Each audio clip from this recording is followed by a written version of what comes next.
Voilà. Donc c'est ce jeune homme-là. Il me semble qu'il y a des films en préparation sur sa vie, mais je ne sais pas trop ce qu'ils vont valoir. L'un des grands spécialistes de Ramanujan actuellement, c'est quelqu'un qui a à peu près 85 ans, qui s'appelle John Andrews, avait été consultant pour le film. Alors c'est bon, parce que sa vie est extraordinaire. Hein.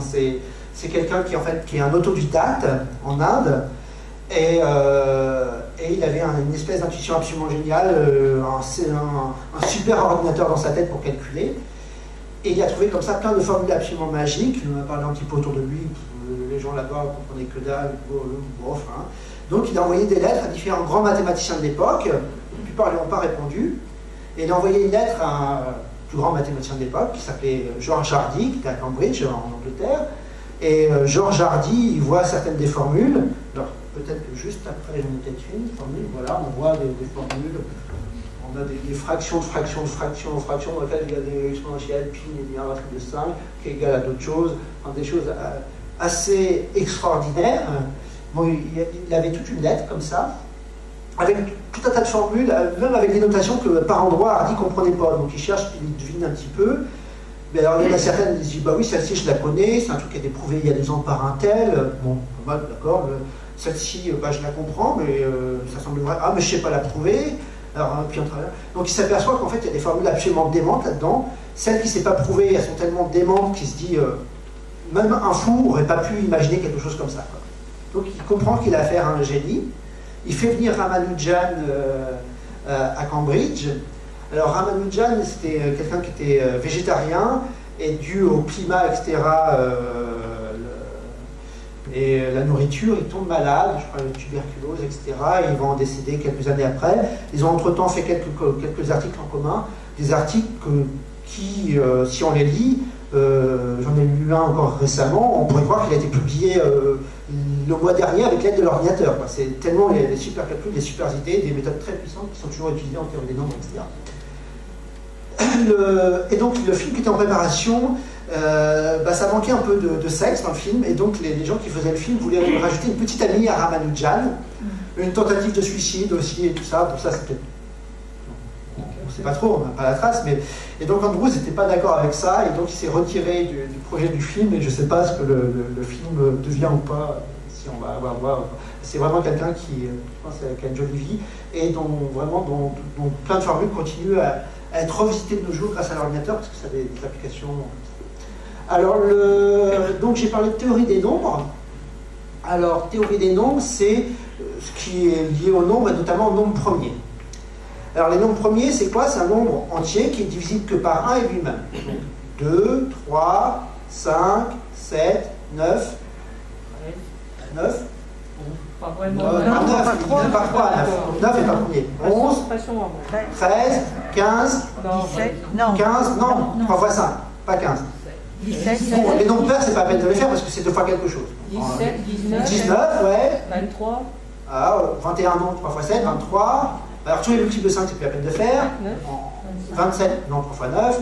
29, 31, 33, 3 fois 11, non. Ok, voilà, vous avez tous compris ce qu'est un nombre premier. Alors, les nombres premiers, déjà, première question, là on en a listé quelques-uns, il y en a combien? Est-ce qu'il y en a un nombre fini? Est-ce que la liste s'arrête? Ou est-ce qu'il y en a une infinité?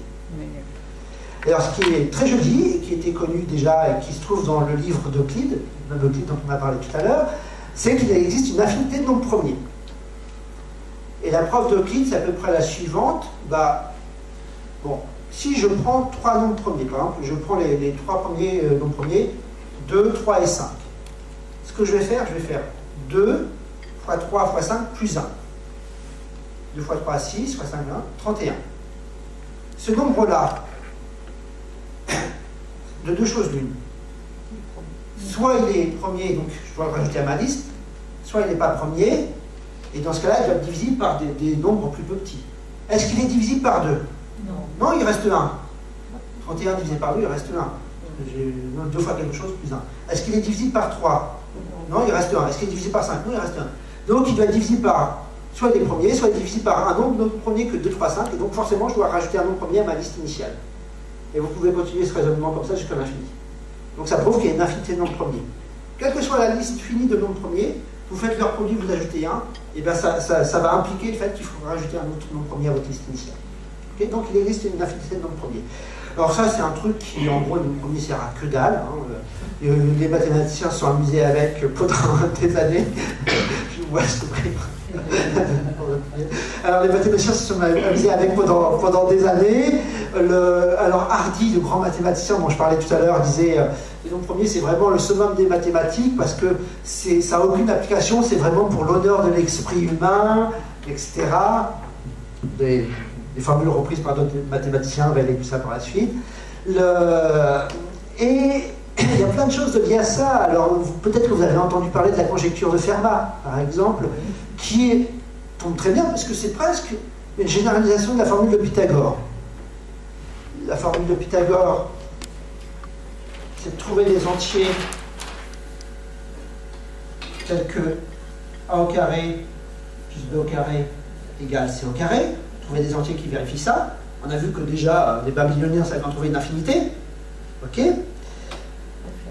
Fermat, lui, s'est posé la question suivante. Si je mets un cube ici, est-ce que je peux trouver une solution au nombre entier qui vérifie ça? A au cube plus b au cube. Si, il y en a. Cherchez bien. Ah, si, il y en a. A au cube plus b au cube égale c au cube. Je veux des nombres entiers. Des nombres entiers, oui. Ah. Alors, des nombres entiers qui vérifient ça. Ah, la batterie est faite. D'accord. Et ça fait exploser l'ordinateur. D'accord. Alors, je vais voir ici. Voilà. Attention. Alors, il faudrait faire défiler un petit train, là, comme à la télé il y a très longtemps.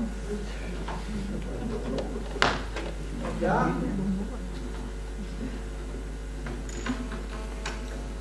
Voilà. Alors, est-ce que j'ai moi voilà, j'ai ce monsieur-là auquel vous pensiez. Alors, on a quoi? On a une photo de Fermat ici, monsieur qui s'est posé la question. Alors, une solution de nombre entier quand même à ça. Alors, il faut me donner les valeurs de A, B et C.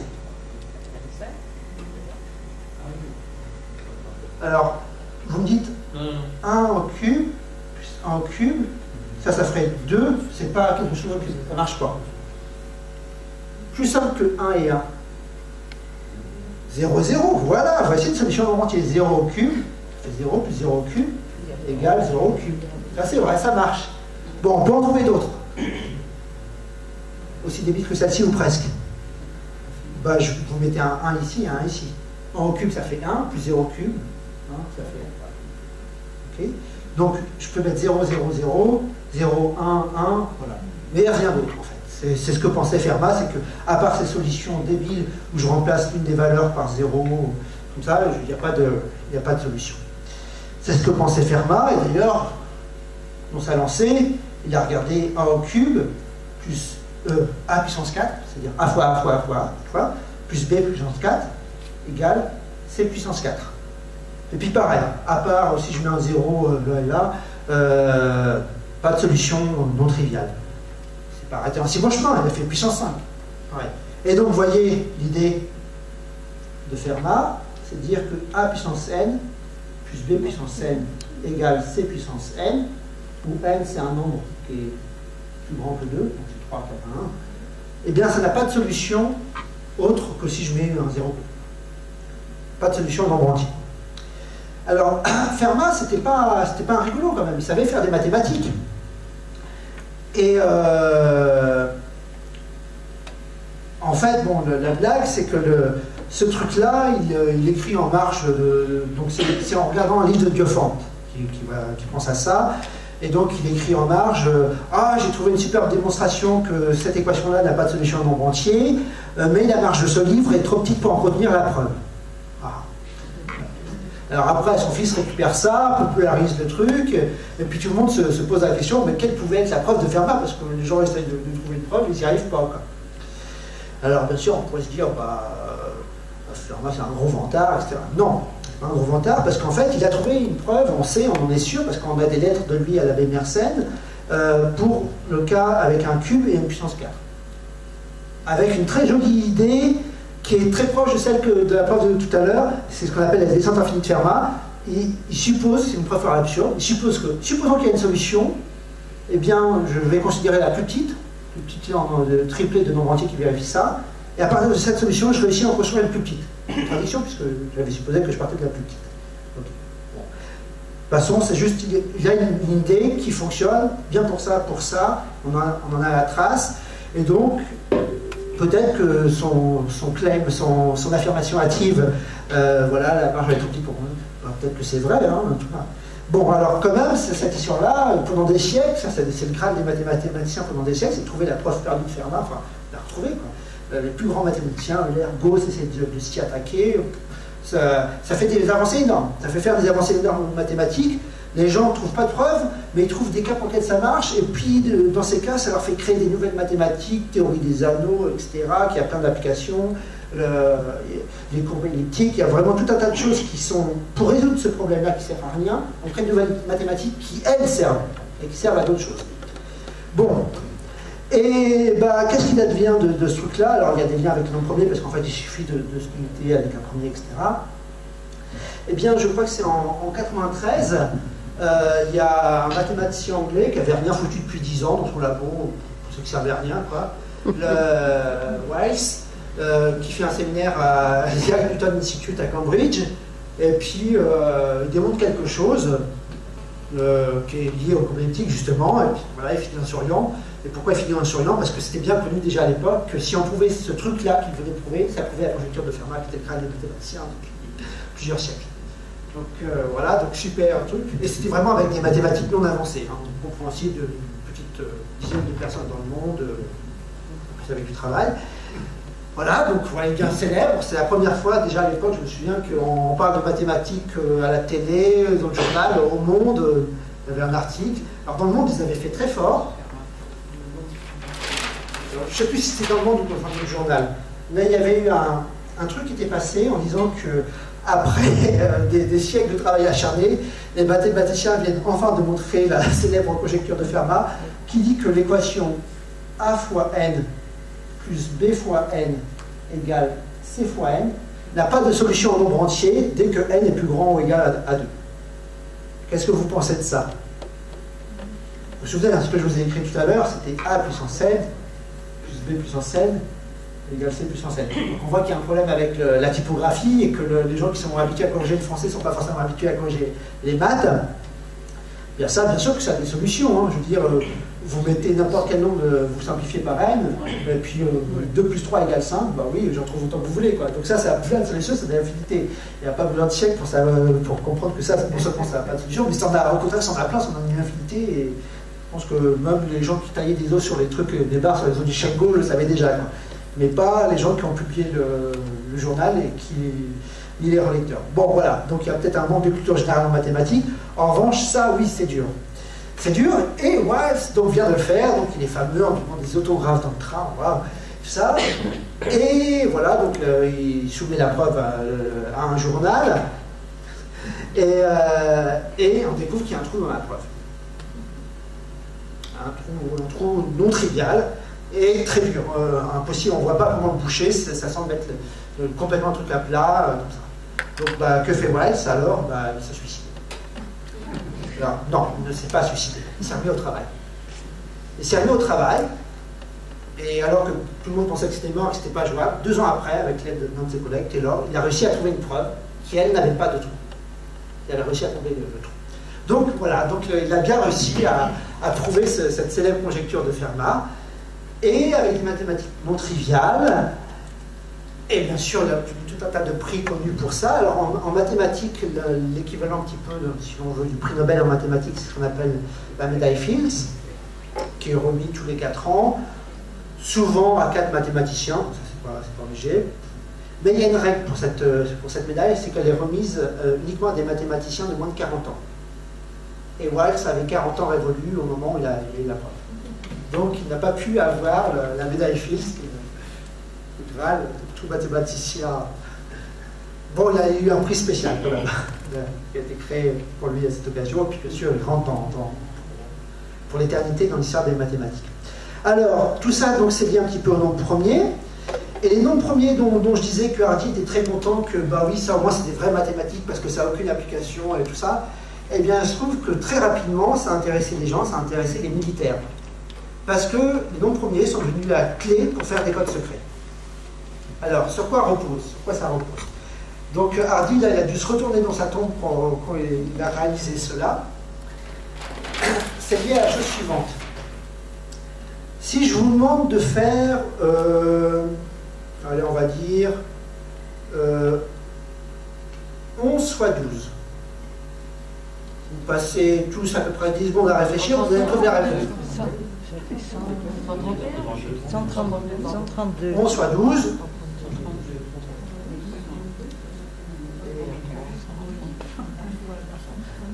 On est d'accord. Bon, imaginez que... Qu'est-ce qui serait passé si je vous avais demandé 132, c'est combien fois combien? Vous auriez mis plus de temps. Ok? Ça, je vais vous prouver encore de façon plus flagrante. Si je vous demande ça, bon, voilà, vous prenez votre temps, vous y allez, et puis en quelques secondes, vous l'aurez. Je ne vous demande pas de le faire. Et puis pareil, je pourrais vous demander une opération bien plus compliquée. Hein, voilà, vous prenez ce que vous voulez, vous avez compris. Un grand nombre multiplié par un grand nombre, vous saurez faire. C'est le nombre de lignes qu'il faut, mais vous saurez faire. En quelques secondes. En revanche, ce résultat de l'opération, si je vous cache que c'est ça et que je vous donne de très gros nombre de résultats, qui fait une vingtaine de chiffres, et je vous demande c'est combien fois combien, là vous n'y arriverez pas. Non seulement vous n'y arriverez pas, mais je peux même vous donner une calculatrice. Et vous n'y arriverez pas non plus. Imaginez, vous avez une calculatrice avec des plus, des fois des moins, etc. Et je vous demande... C'est un nombre que je crée là au hasard, hein. Il n'y a pas d'astuce quelconque dans ce nombre-là. Alors j'espère que la somme des chiffres n'est pas un multiple de 3. Bon, il ne se finit pas par un nombre pair. Bon, il n'est pas trivialement, il ne voit pas de... Mais quand bien même, ça sera un multiple de 3, ça sera encore quelque chose. Mais 3 fois quoi, il faudrait continuer à poursuivre. Donc si je vous demande de factoriser ça en premier, factoriser, hein, c'est de... Là, ça serait dire que ça, c'est égal à 11 fois 2 fois 6, et 6 c'est 2 fois 3. Donc j'écris que des nombres premiers, c'est ça factoriser. C'est d'écrire mon nombre avec que un produit de nombres premiers. Alors, si je vous demande 35 en produit de nombres premiers, c'est combien? 5 fois 7. Ok? Donc je vais l'écrire comme produit de nombres premiers. C'est l'opération. C'est le contraire de la multiplication, si vous voulez. L'opération réciproque de la multiplication. Voilà, alors ce nombre-là, vous avez le droit à votre petite calculette, à l'ordinateur, vous avez le droit à Google, vous utilisez ce que vous voulez, et vous-même, vous le factorisez. Comment vous faites?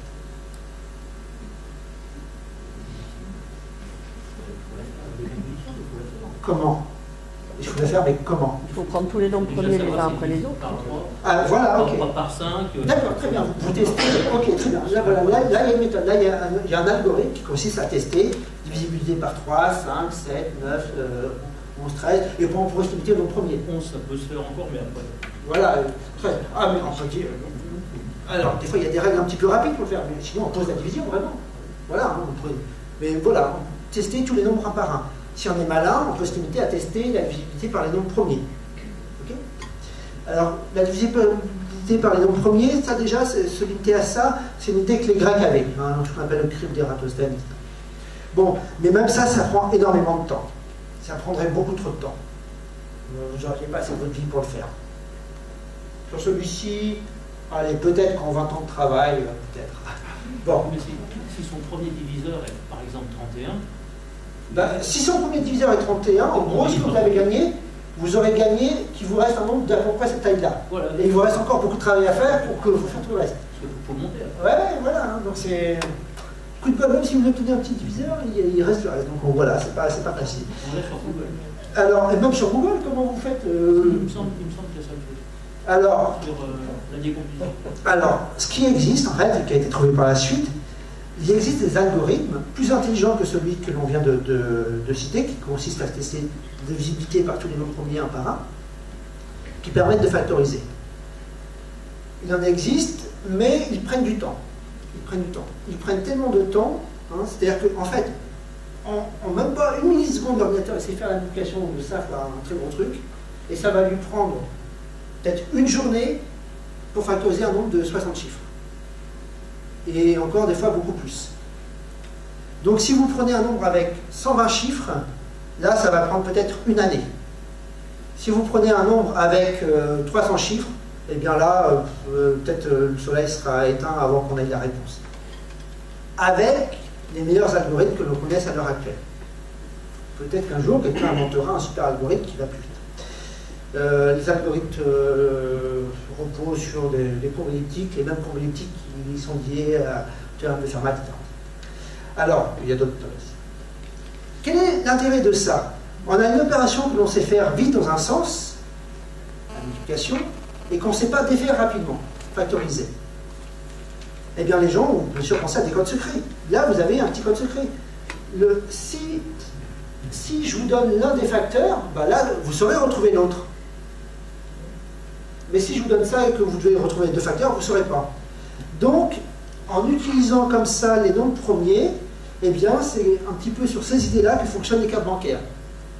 Vous pouvez voir le code que vous tapez comme une information supplémentaire qui permet à la machine après de bien vérifier que c'est vous parce qu'il y a la factorisation. Et si vous l'avez fait, si vous ne l'avez pas, eh bien, c'est que alors, c'est une petite variante. Ça marche. C'est vraiment lié à la factorisation, mais caché un petit peu autre, avec c'est un petit peu plus compliqué. Il faut mettre les nombres premiers en exposant et tout ça, donc je ne veux pas trop rentrer dans les détails. Il y a des schémas qui s'appellent donc le RSA, pour Uwe Schamir-Edelman, qui remonte à 1977, qui permettent plein de subtilités. C'est-à-dire que ce qui est très joli dans ces méthodes de code secret par la suite, c'est que c'est aussi ces mêmes méthodes qui permettent d'envoyer des emails. Hein, vous pouvez imaginer que, je ne sais pas, la France envoie des cartes diplomatiques à tel ou tel pays, et elle veut être sûre d'être lue que par le destinataire et pas par quelqu'un qui sera en train d'espionner avec le programme échelon ou je ne sais pas trop quoi, les câbles. Et donc, comment faire pour être sûr que seul le destinataire peut le lire? Ok, donc voilà, il y a des codes secrets qui reposent sur ces nombres premiers. Encore plus subtil, la France veut rentrer en communication avec quelqu'un avec lequel elle n'a jamais parlé auparavant. Vous imaginez, je ne sais pas, que actuellement, il pourrait y avoir des négociations au Mali, je ne sais pas, avec des preneurs d'otages, etc. Ils veulent que les communications restent secrètes, mais ils n'ont jamais parlé avec eux auparavant. Donc ils n'ont pas pu se mettre d'accord auparavant sur un code secret. Comment faire? Eh bien, une légère variante de cette idée-là, justement RSA, permet de faire des codes secrets avec les publics alors que les gens ne se sont jamais parlé avant. Donc voici des applications assez surprenantes des nombres premiers. Donc là, alors, ah oui, donc des timbres, ah on le voit très bien le timbre là, sur le théorème de Fermat. Alors,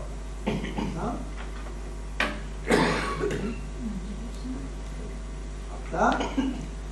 Alors, un autre problème connu des mathématiques, c'est les...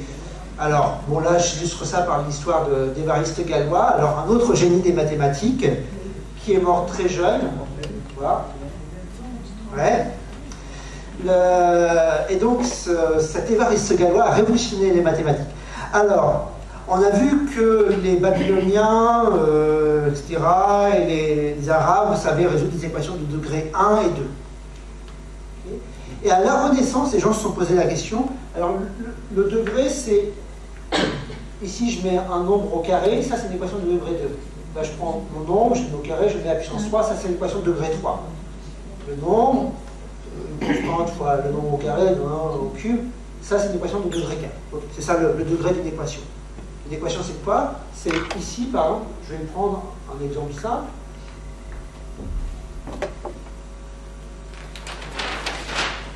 Oups, le stylo que j'ai dû remettre là-bas. Voilà. Alors, je vous demande, est-ce que vous trouvez des valeurs de x qui vont faire que cette équation-là est égale à 0? Et d'ailleurs, pas forcément des valeurs en nombre entier, n'importe quoi. Ça peut être des nombres avec des fractions, ce que vous voulez. Voilà. Est-ce qu'on peut trouver une solution à cette équation-là?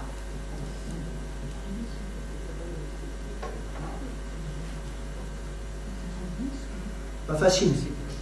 Bon, les Babyloniens savaient faire quand même ça. Donc, vous n'avez pas la méthode complète. La méthode complète, elle a mis du temps un petit peu pour apparaître. Ça apparaît un petit peu vers la Renaissance, etc. Alors, je vous en donne une autre maintenant. On ne va pas s'arrêter en si bon chemin.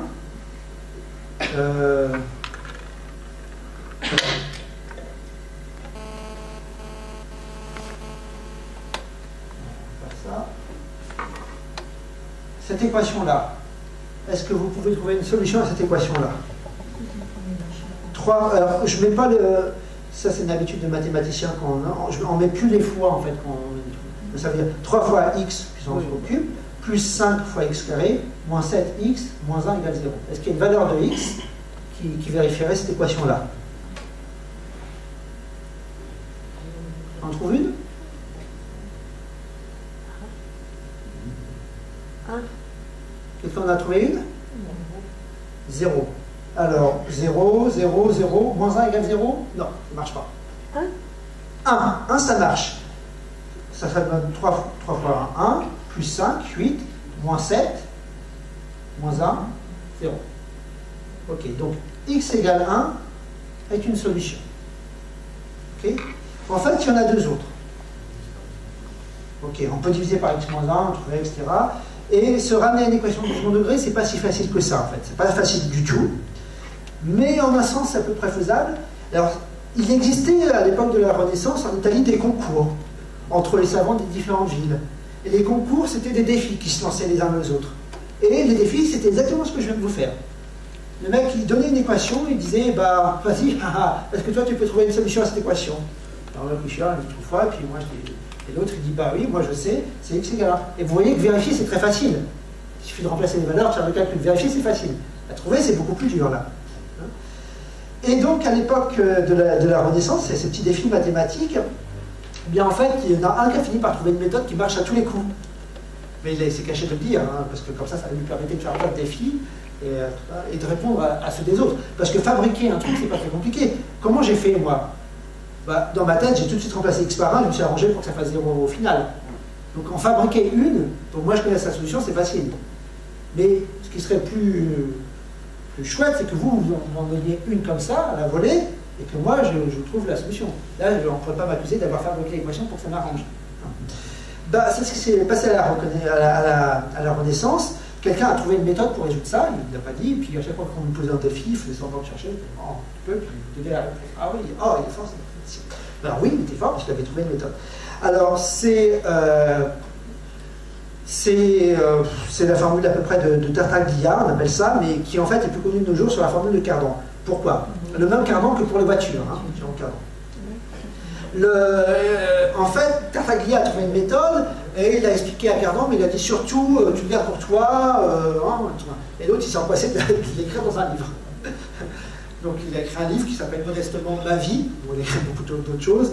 D'ailleurs, c'est amusant parce qu'à l'époque, les mathématiciens, enfin, du moins, ils étaient à la fois mathématiciens, astrologues, au sens Elisabeth Tessier, hein, pas astrologue. Astrologue, donc il y avait un mélange de tout ça, plus ou moins scientifique, plus ou moins rigoureux.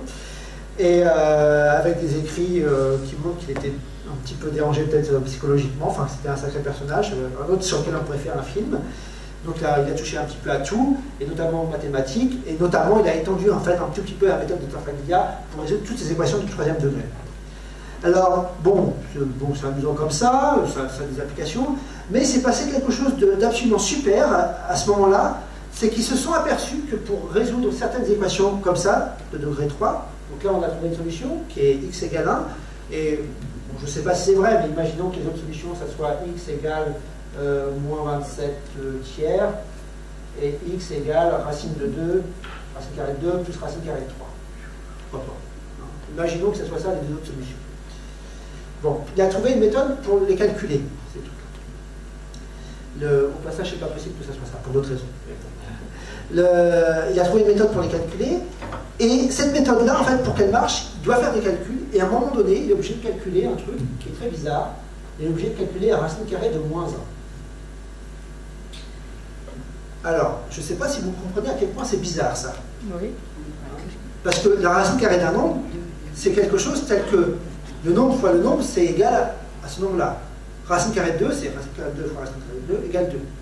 Racine carrée de moins 1, c'est racine carrée de 1 fois racine carrée de moins 1 égale moins 1.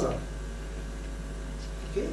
Mais bon, très bien, on peut faire des manipulations avec ça. Si je vous demande ce que vaut ce truc-là au cube, qui peut me dire? Ah non, moins racine carrée de moins 1. Si vous le mettez au carré, c'est moins 1. Donc je mets au carré et je multiplie par celui qui reste, donc ça me fait... Voilà. Donc sans savoir ce qu'est ce truc-là, on peut calculer avec. Bon, faisons plus simple, on va commencer par ça. Racine carrée de moins 1 au carré. Ça fait combien? De par la définition. Ça fait moins 1. Donc, et donc on peut s'amuser avec ces trucs-là, mais si vous vous demandez ce que ça vaut, est-ce que ça vaut 1, est-ce que ça vaut moins 1, est-ce que ça vaut 1? Non, ça vaut aucun de ces trucs-là, ce sont des nouveaux nombres. C'est des nouveaux nombres qui sont complètement bizarres, qui ne sont pas existés, donc on les a appelés les nombres imaginaires. Et plus tard, les nombres complexes. Donc c'est quelque chose qui est au programme, je crois, de première S au lycée. Et c'est vraiment surgi de par, on veut résoudre de façon exacte des équations qui ont une valeur numérique exacte. Et pour résoudre ces équations-là, on est obligé de passer, en passant comme ça, par des trucs très bizarres qui sont ces nombres-là. Donc c'est un exemple aussi de mathématiques nouvelles qui ont été créées pour résoudre un problème. Et ces nombres-là, après, ont eu tout un tas d'applications qui sont très importantes maintenant en mathématiques. Bon, donc il y a une méthode, formule de Cardan pour résoudre des équations de degré 3. Les années là. Et un de ses élèves, par la suite, a étendu cette formule aux équations de degré 4. Donc il y a également une méthode pour les équations de degré 4 qui marche. Et on peut, comme ça, vous donner n'importe quelle équation de degré 4, je peux vous trouver toutes ces solutions. Il y en a 4 en fait. Une équation de degré n a n solutions, en prenant en compte les nombres complexes, bizarres, tels que racine carrée moins 1. Bon, alors bien sûr, les mathématiciens, aussitôt, qu'est-ce qu'ils ont essayé de faire? Ils ont essayé de chercher une formule pour les équations de degré 5, etc. Pendant des siècles. Ils ne trouvent pas. Ils ne trouvent pas de solution. Pas de méthode avec des racines carrées, racines cubiques, non, ils ne trouvent pas. Et arrivent ces deux personnes, Abel et Galois, qui développent des nouvelles mathématiques, qu'on appelle la théorie des groupes, donc qui étudient les symétries qu'il y a dans les solutions des équations linéaires, etc. Et qui ont prouvé quelque chose de très qui a surpris tout le monde, c'est qu'en fait, il n'y a pas de formule à partir du degré 5, sauf des petits cas miraculeux. En règle générale, à partir du degré 5, on ne peut pas trouver une formule qui permet de résoudre toutes les équations bizarres. Donc c'est l'un des premiers résultats négatifs importants de l'histoire des mathématiques et qui surgit en se reposant sur des mathématiques qui sont très utiles aussi, parce que l'étude des symétries, des permutations et tout ça, c'est aussi quelque chose qui intervenait à la même époque en cristallographie. La façon dont les cristaux sont agencés, etc., il y a des groupes de symétrie cachés par derrière, et c'est les mêmes mathématiques qui interviennent là-dedans. Alors, donc, il y a ça. Et ça répond incidemment, donc les solutions de ça répondent à un très très très vieux problème, alors là on revient en mathématiques grecques, qui est le problème de la quadrature du cercle. Alors la quadrature du cercle, on connaît ça en français comme expression, la quadrature du cercle c'est synonyme de problème impossible. Et effectivement c'est un problème impossible. Alors quel est le problème de la quadrature du cercle? Eh bien c'est assez simple. Je vous donne un cercle. Le rayon est 1, et je veux que vous construisiez un carré qui a, allez, on va dire, le même périmètre, ou je pourrais vous dire la même aire, ça serait la même difficulté. Vous savez faire l'un, vous saurez faire l'autre. Voilà. Donc, à la règle et au compas, c'est les outils que les Grecs utilisaient. Vous avez droit uniquement à la règle et au compas, donc voilà, vous avez juste la longueur 1 là, et vous devez me construire quelque chose, un carré ici, qui a le même périmètre que le cercle. Comment faire ça à la règle au compas? Alors les mathématiciens ont cherché pendant des siècles, des millénaires, et en fait c'est que très tardivement, vers je crois 1872, qu'on a dû trouver une preuve que c'était impossible. Alors c'est lié à quoi? C'est lié au fait que dès lors que vous faites, vous tracez une droite, ça c'est une équation du premier degré, vous tracez un cercle, c'est le théorème de Pythagore, dans un cercle, qu'est-ce que j'ai ici? Je fais un truc comme ça. on a le fait que les différents côtés, ici, ça va vérifier les relations du théorème de Pythagore, je vais le dessiner autrement. Et donc, c'est une équation de degré 2. Et donc, mélanger des trucs à la règle au compas, c'est mélanger des trucs d'équations de degré 2, de degré 1. Et si je fais ça, j'obtiens que des équations qui sont en gros des puissances de 2, si vous voulez, au final.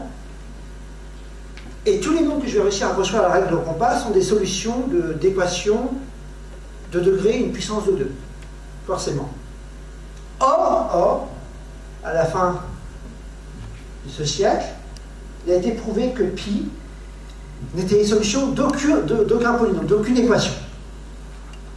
Donc, a fortiori, n'est pas solution de ces équations dont les nombres correspondent à ceux qui sont faisables à la règle au compas. Alors là, c'est des preuves qui sont absolument non triviales. Hein. Ça repose sur plusieurs trucs non triviales. Mais donc, le problème est très simple à exposer. La preuve, elle, est non triviale. Hein, à la fin du siècle, là, il y a plein de grands mathématiciens qui sont passés, qui ont travaillé sur toutes ces choses-là. Ces résultats-là sont la somme de beaucoup de travaux différents. Et ça répond aussi à d'autres problèmes comme ça qui sont impossibles. Il y a un autre mot en français qui est synonyme de problème impossible, c'est le mot déliaque, un problème déliaque. Déliaque est écrit comme ça, en adjectif. Alors, un problème déliaque, ça vient de Délos, qui était une île. Et le problème qu'ils avaient eu, c'est que pour satisfaire un dieu local, donc chez les Grecs, hein, ils voulaient doubler la taille de l'autel. Enfin, doubler le volume de l'autel. Okay, doubler le volume de l'autel, ça veut dire que je dois multiplier tous les côtés de mon autel par quelle longueur? Imagine que c'était un autel qui était carré, enfin cubique. Donc je veux un autel 2 fois plus gros.